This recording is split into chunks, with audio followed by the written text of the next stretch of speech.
going to discuss angles and their measure, and this is a basic, this is the beginning or the basics of angles and their measures. Let me point out to you, you can see that I've got an angle drawn, but let me point out to you that we always start with what's called a terminal side. Now, the terminal side does not have to be horizontal. Excuse me. We always start with an initial side. Not bad. Okay. We always start with an initial side, and then from that initial side, we imagine sweeping out or moving it to a different position. And we show the way we moved from the initial side to what's called the terminal side by a little arc, unless it's obvious. So we're showing a little arc that's on the inside. Now, it's not uncommon that we call angles by Greek letters, lowercase Greek letters, and the lowercase Greek letter alpha like is for A. So we would call this maybe the angle alpha. Now, you can see by that little arc that I've swept out an angle, and the ending place of the angle, this is called the terminal side.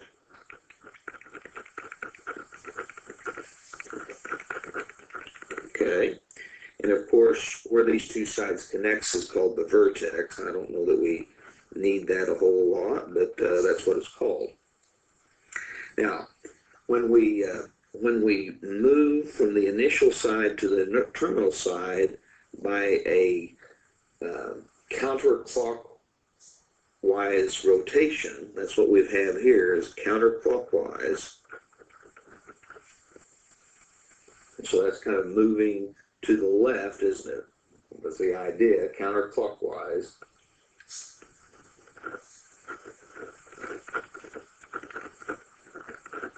Rotation, then those angles are, the measure of those angles are positive. So we say this is a positive angle. Now we'll see what a negative angle looks like next. Okay. And just so I have something to refer to, let's say this angle has a measure of, that is angle, we'll say the angle alpha is 30 degrees. It's just so I have something to refer to here. And so it's a positive 30 degrees. Well, let's look at another angle. You'll notice here that I have more or less the same initial side and the same terminal side. But the way I moved from the initial side to the terminal side is I took this initial side and I swept out in the opposite direction, okay? So I went in this direction. Now, this is a different angle, okay? For one thing, let's call this angle beta. Beta. And that looks like kind of a B with a long tail on it. That's like the Greek letter B. Here, the rotation is in a clockwise direction, not counterclockwise. And when we sweep out an angle using a clockwise rotation, then we'll have a negative angle. So we measure this, when we write this down, it's going to be a negative angle. Although we have the same beginning position, we have the same ending position, the angle is measured differently. And again, it's a negative amount. And so this angle, let's say, if it has the same initial side and terminal side as the one above, would be negative 330 degrees. And one of the ideas behind this immediately is to do a full rotation for an angle is 360 degrees. All the way around is 360 degrees. Well, and you see here, this is short of going all the way around backwards, okay? All the way around backwards. And if we went all the way around backwards, that'd be negative 360 degrees, but we're 30 degrees short of that. So negative 330 degrees. Okay, let's look at another example. Once again, it appears that we have the same initial side and terminal side, but we have to tell how we moved from one position to the other. And in this case, although you didn't know it, I started with this initial side and I rotated counterclockwise. Here's what I did. I started here and I rotated counterclockwise, but I didn't stop. I kept going until I went more than one single revolution. I went around and a little bit more. Now, let's call this angle gamma. Gamma is like the Greek letter C, lowercase there. And here again, we have a counterclockwise rotation, so it's a positive angle. Okay, so it's counterclockwise.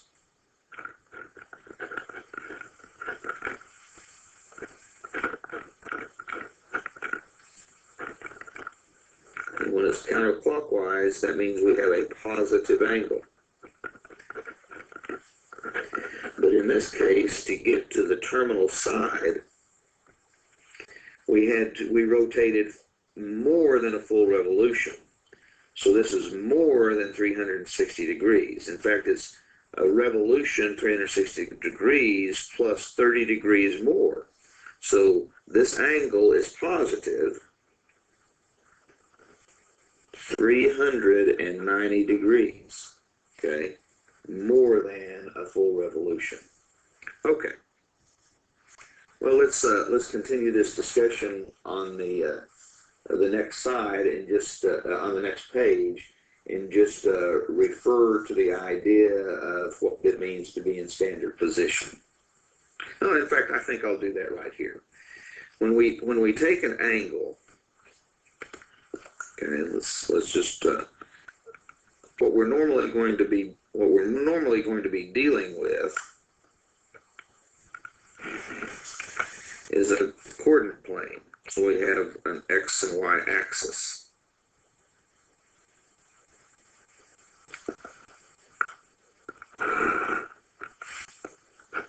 So here's the X-axis, and here's the Y-axis. Now, what we're normally going to do, this is angles in standard position.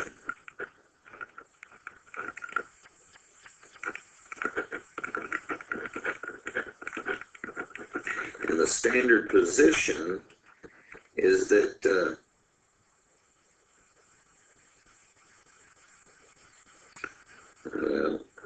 sorry about that. The angle in standard position. Standard position is when we put the initial side of the angle on the positive part of the x-axis. So that would be here, okay? I'm trying to make that heavy so that we see it. So this is the initial side.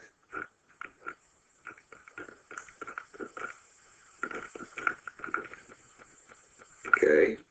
Now, if we have a positive angle, of course, we're going to rotate counterclockwise. And so in this case, let's suppose that we rotate an angle and puts us in this position here. So this is the terminal side. Okay. Now, we measured this in a counterclockwise direction in this case, so it's certainly a positive angle. And this time I'm going to name the angle theta. That's probably what we do most often, particularly when it's in standard position. So this angle theta is in standard position. It's positive because we measured counterclockwise to get to the terminal side. And furthermore, we say it's in the second quadrant. Remember, this is the first quadrant. And quadrants are measured, are labeled in Roman numerals. So first quadrant, this is the second quadrant. Down here, of course, is the, and here is the fourth quadrant. So this is a second quadrant angle. On the other hand, if we can just, we have an XY coordinate axis.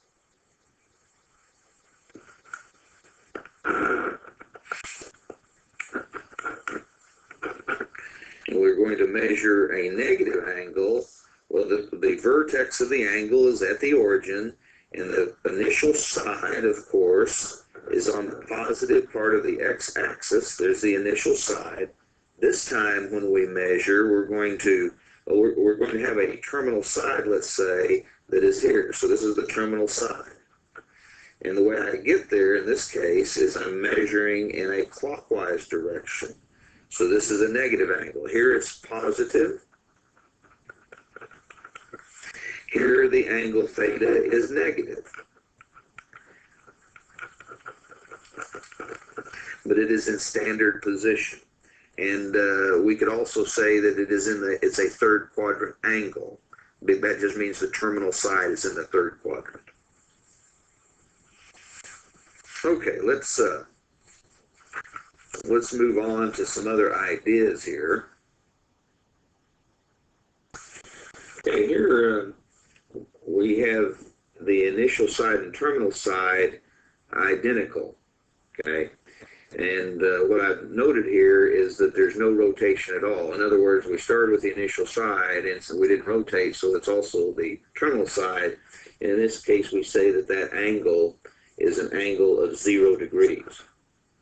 Okay, that's 0 degrees. And on the other hand, okay, if we start with our initial side, okay, so here we have our initial side,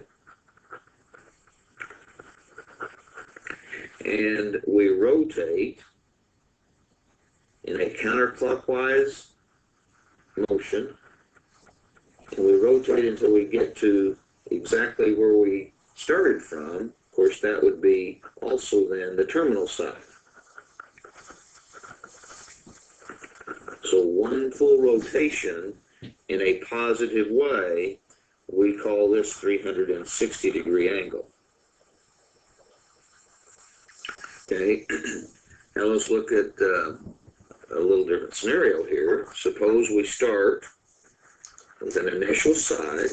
Okay, so here's our initial side. And when we rotate, I don't think I'll label it this time. When we rotate until that what was perfectly horizontal and now is perfectly vertical. So this is 1/4 of a revolution. Let's just make that clear. It's called a right angle, isn't it? See, here's the right angle. Our rotation was this direction. Okay, that's our rotation. And of course, we know the initial side is where that arc starts. The terminal side is where that arc stops. So we can tell the initial side and terminal side without labeling them, as we've done here. And this is 1/4 of a revolution. Remember, a full revolution, as we just saw, is 360 degrees, and so 1/4 of that in a counterclockwise direction would be a positive angle, and it would be a positive 90 degrees. You already knew that. And we also call this a right angle, don't we?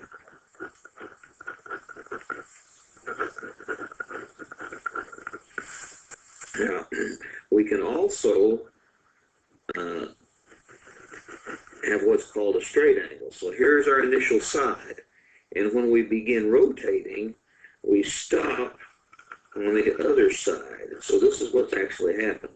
I started here and I rotated in a counterclockwise direction until I got to this position. So we can see that this is the initial side over here, and this is the terminal side over here, because of the arc that I've drawn. Okay, so this is 1/2 of an entire revolution. This is 1/2 of a revolution. A full revolution, of course, is 360 degrees, so if we just do half of that, it's 180 degrees, and we call this a straight angle.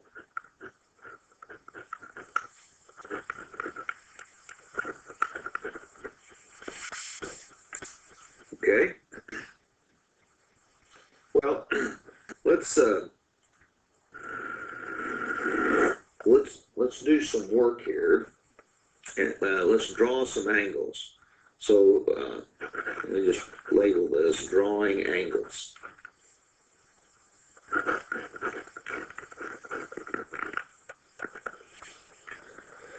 Okay, so the first part is to draw 45 degrees. Okay, well, let's just imagine what we're doing. And now, I probably prefer to actually put this on a coordinate axis. Okay, that's what I prefer to do. In your homework, it may not be asking you to do this. But remember, in a standard position, okay, then the initial side is going to be down here. That's the positive x-axis part. So to draw a 45-degree angle, I know if I go vertical, it's 90 degrees angle, so I'll go half of that vertical, which would be right here, wouldn't it? This would be where the terminal side would be. So this is the terminal side. I've drawn a 45-degree angle, and I did it, of course, in this fashion. So that's at least approximately 45 degrees. Okay, let's do B part. Let's draw negative 90 degrees. Well, what would that look like? I may run myself out of room here. If I'm drawing negative 90 degrees, then let's say that in this case, just to make room for what I'm trying to do, here's the x-axis, of course, here's the y-axis. We're going to put it in standard position. The negative tells us that we have to move in a clockwise direction. So we'll start that initial side and move downward and then around. But 90 degrees, it means we are vertical. We go 1/4 of a revolution, but now we're going to go 1/4 of a revolution in the negative direction. So that would mean that we go like this. And so our terminal side would be along this negative part of the y-axis. And so we would say that this is negative 90 degrees. Okay, let's draw an angle. I may have to squeeze some things in here. Let's draw 225 degrees. And let me tell you the way I would think about this is I remember where 90 degrees is real easily. I remember 180 degrees is a straight angle. I remember 360 degrees is a full revolution. So 225 degrees, if I could think of that as 180 degrees plus 45 degrees more. Well, if I think in that fashion, then this isn't too bad to do. Okay, let's look over here. So if I think in that fashion, x-axis, y-axis, standard position. So here's the initial side in this position right here. Yeah, if I go to 180 degrees, and this is positive, isn't it? So I go in a counterclockwise direction.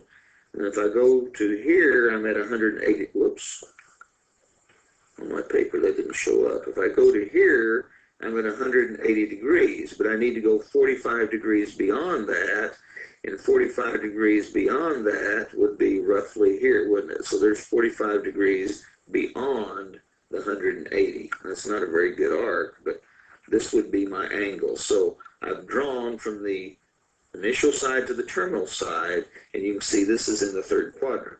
This is 225 degrees, approximately. Okay, D part.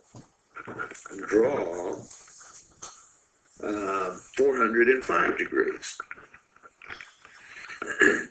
Well, 405 is more than 360, so this means I have more than one revolution, and it's positive, so I'm going in a counterclockwise direction. So I'm going to think of 405 degrees in this fashion. It's 360 degrees, a full revolution, plus how much more? Oh, plus 45 degrees more. So when I draw this angle, okay, x-axis, y-axis, we're starting with our initial side over here on the positive x-axis, but I've got to go one revolution plus 45 degrees more, which is going to put me roughly right here. Okay, so I end up in the same place that I did when I drew 45 degrees, but I got there by going more than one revolution. And so the angle that we see here, of course, is the 405 degrees.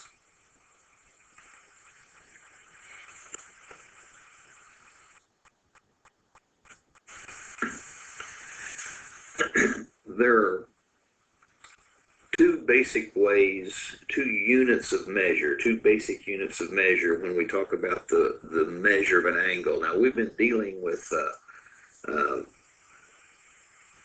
degrees, and so that is one of the measurements that we use, degree measure, okay? Now, sometimes, and understand, of course, that degree measure, 1 degree is the same as 1/360th of a revolution.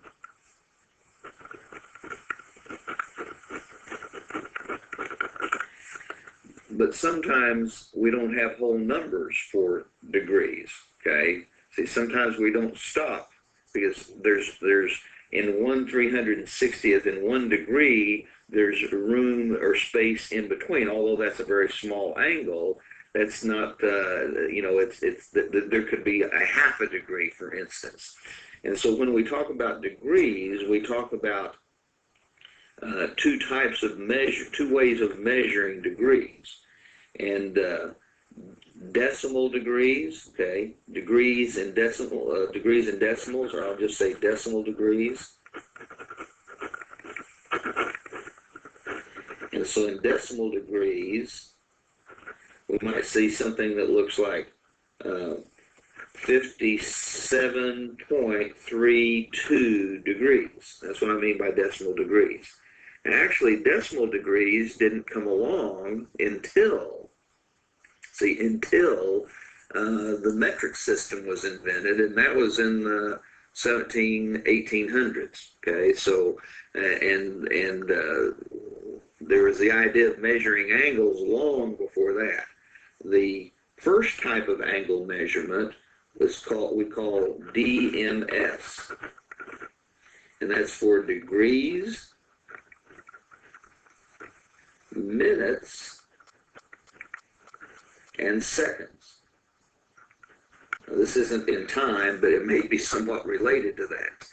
So in this case, the way we might see something is a completely different angle. We'll say 38 degrees, 10 minutes, and we put minutes with a slanted, what's the word I'm looking for? Anyway, but we indicate minutes in this fashion, and then we could say 30 seconds, and seconds are with the two apostrophes like that, straight apostrophes. That's what I was looking for. So we'd read this as 38 degrees, 10 minutes, and 30 seconds. This is the original measurement, and there's some question about where that comes from, but probably started in Babylonian time, and Babylonians did things in terms of base 60. I don't know why they use base 60. So the idea, of course, base 60, then what would happen is a minute, see, 1 minute, we need to break out those degrees more, so 1 minute is 1/60th of a degree. So we broke it a little bit more. And 1 second in turn is 1/60th of a minute. Well, that's getting pretty small. Of course, that couldn't measure the smallest types of angles or at all increments, but that's the idea. So degree measure itself, it can be in decimals or in these units, degrees, minutes, and seconds, DMS. Now, this type of measurement is used primarily today in navigation, and surveying, things of that type. It's still very much used. And this, of course, what you probably grew up with is at least degrees, maybe decimals, probably not DMS. Now, the other type of degree measurement is called Radian Measure. So Radian Measure, that's another way to measure I said degree, an angle. There's two primary types of ways to measure angles, by degrees, and there's two ways to do that, and by radians. And radians are something that we'll talk about more later on. I don't really want to get into it at this moment, but we'll talk about it more later on, and in this very soon. In Radian Measure, the angle is given as a real number. And that's important when you're dealing with scientific applications, math or scientific applications.